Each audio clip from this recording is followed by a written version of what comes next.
Assalamualaikum warahmatullahi wabarakatuh. Perkenalkan, nama saya Muhammad Fadli, saya mahasiswa UT Padang. Baiklah, untuk kesempatan ini saya akan melaksanakan wawancara dengan Bapak Kasih Pemerintahan di instansi tempat saya bekerja, yaitu di Kecamatan Kranji. Ada beberapa pertanyaan yang akan saya tanyakan, saya ajukan kepada Bapak Kasih.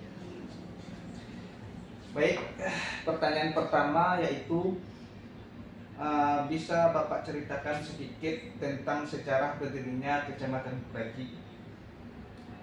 Baik, terima kasih. Jadi Kecamatan Kranji ini memang salah satu kecamatan yang tertua di Kota Padang. Jadi kan kita ada 11 kecamatan dan Kranji ini memang salah satu yang tertua di Kota Padang.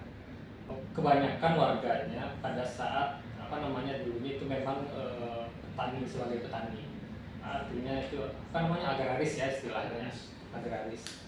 Dan memang asal namanya sendiri itu kan dari sungai yang ada di Kecamatan Kranji ini. Jadi namanya kan Batang Kranji. Jadi jadilah nama kecamatan kita ini adalah Kecamatan Kranji. Dan memang sejak tahun 80-an, 1980, kecamatan kita terus berkembang sampai saat ini. Itu bagaimana proses pembentukan dan perkembangan pemerintah sejak awal berdirinya Kecamatan Kranji ini, Pak? Baik, Kranji ini memang salah satu kecamatan yang cukup luas juga. Jadi yang luas itu Kota Tengah, Lubek, dan Kranji.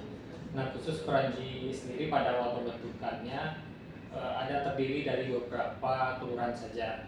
Dan tapi memang pada saat itu kurang efektif. Jadi Kranji ini dipecah menjadi beberapa kelurahan. Jadi artinya sampai sekarang ini sudah ada 9 kelurahan. Nah, sejak ada 9 kelurahan inilah penduduk jadi memiliki akses, misalnya ada berurusan administrasi itu langsung ke tempat yang terdekat, misalnya di kelurahan terdekat. Jadi tidak seperti pada awal-awal dulu yang memang terdiri hanya dari beberapa kelurahan saja. Nah, sekarang sejak adanya pemekaran itu warga lebih mudah secara administrasi untuk melakukan urusan.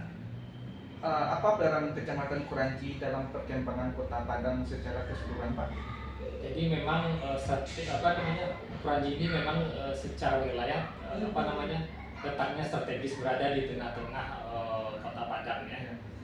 Sekarang ini memang pusat menjadi pusat perumahan yang ada di Kota Padang. Jadi ketika ada orang misalnya mereka bekerja di pusat kota, nanti mereka akan pulang ke kawasan Kranji. Jadi memang saat ini memang Kranji ini memang cukup padat.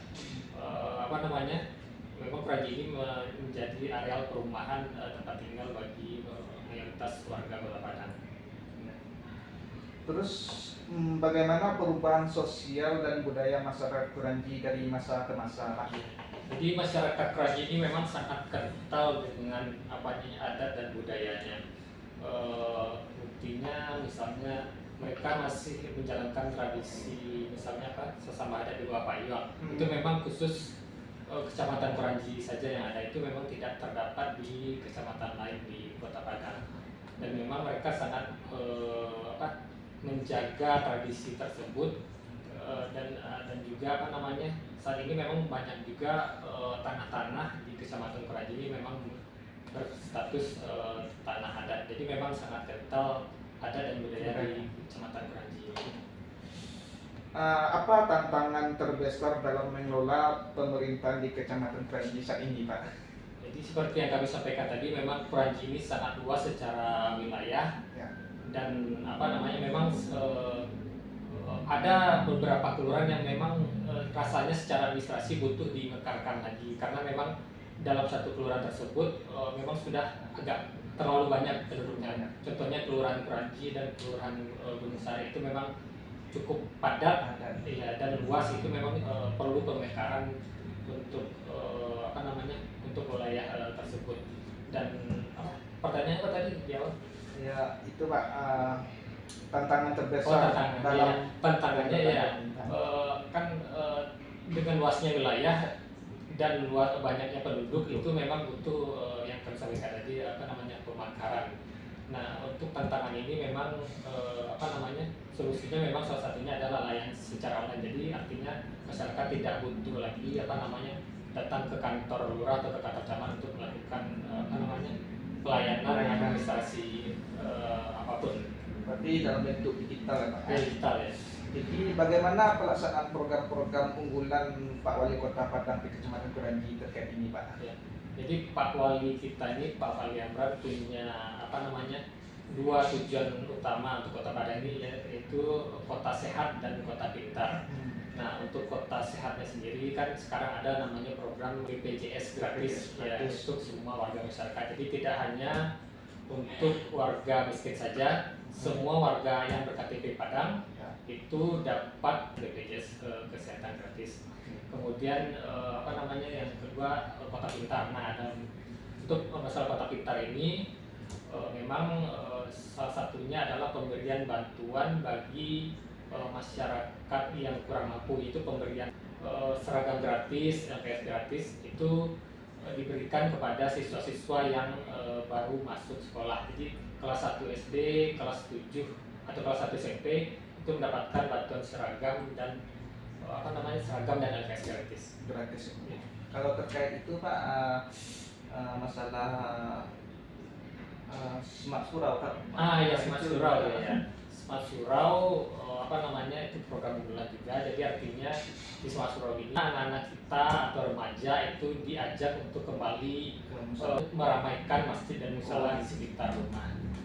Harapan Bapak terhadap masa depan Kecamatan Kuranji ini Pak? Ya. Jadi kami berharap Kecamatan Kuranji menjadi lebih maju, karena khususnya 2 tahun terakhir secara infrastruktur memang Kuranji ini memang sangat intens ya. Misalnya banyak pembangunan, misalnya mall, ya, tempat-tempat makanan di sepanjang jalan bypass, itu sangat banyak pembangunan di Kecamatan Kuranji. Nah, untuk pembangunan manusianya sendiri memang diharapkan mungkin lebih banyak semacam pelatihan atau biptek kepada warga-warga yang ada di Kecamatan Kuranji, mungkin dari pemerintah sendiri ataupun dari anggota DPRD melalui pokir-pokirnya. Jadi artinya masyarakat itu jadi lebih berdaya, jadi bisa lebih mandiri untuk peningkatan perekonomiannya.